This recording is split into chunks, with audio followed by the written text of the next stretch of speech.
चाही वो न जापानी मोला, न ये पसंद पाकिस्तानी मोला। न चीन चाही रे न जापानी मोला, न ये पसंद पाकिस्तानी मोला। तोरे माया चाही दिल जानी, मैं छत्तीसगढ़िया तैरानी हिंदुस्तानी। मैं छत्तीसगढ़िया तैरानी हिंदुस्तानी। न सोना चाही रे ना चांदी मोला, न बंगला चाही रे ना गाड़ी मोला। न सोना चाही रे ना चांदी मोला, न बंगला चाही रे ना गाड़ी मोला। तोरे माया चाही दिल जानी, तै छत्तीसगढ़िया मैं रानी हिंदुस्तानी। तै छत्तीसगढ़िया मैं रानी हिंदुस्तानी।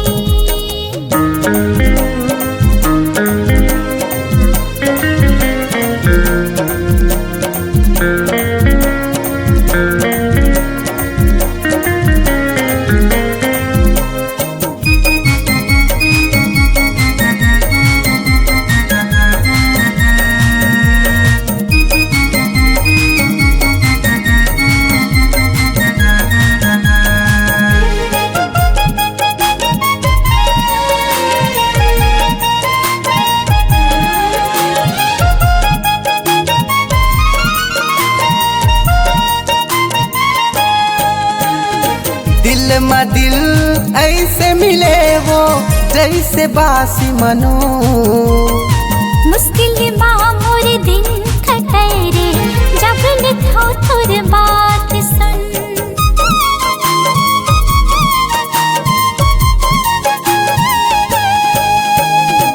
दिल में दिल ऐसे मिले वो जैसे बासी मनो।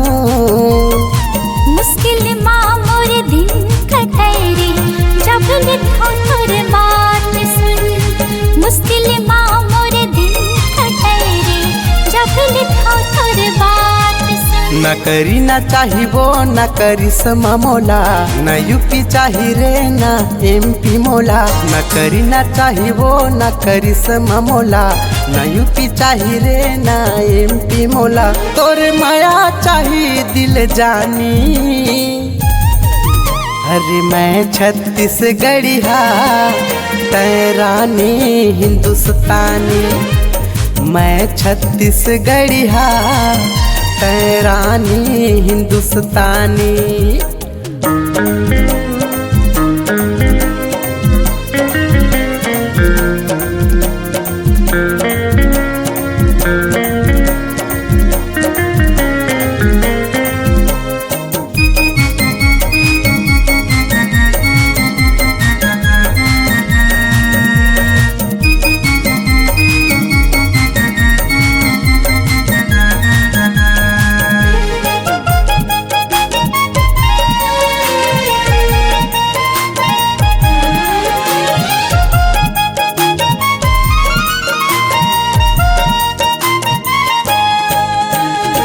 बड़े घराना के तैहा गोरी बेटी बाप अमीर। डोरी पतंगे जैसे बंधी संग बंधी ना, कहीं तो राजा मोर तक दे।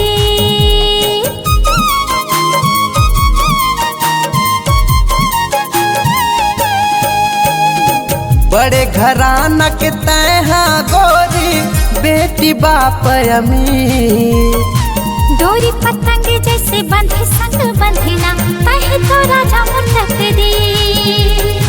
डोरी पतंगे जैसे बंधी संग बंधी ना, कहीं तो राजा मोर तक दे।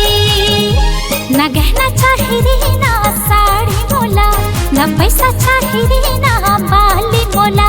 न गहना चाही रे ना साड़ी मोला, न पैसा चाही रे ना बाली मोला। तोरे माया चाही दिल जानी, तै छत्तीसगढ़िया मैं रानी हिंदुस्तानी। तै छत्तीसगढ़िया मैं रानी हिंदुस्तानी। न चीन चाही वो न जापानी मोला, नहीं ये पसंद पाकिस्तानी मोला, न चीन चाही रे न जापानी मोला, नहीं ये पसंद पाकिस्तानी मोला, तोरे माया चाही दिल जानी। मैं छत्तीसगढ़िया तैरानी हिंदुस्तानी, तै छत्तीसगढ़िया मैं रानी हिंदुस्तानी, मैं छत्तीसगढ़िया तैरानी हिंदुस्तानी।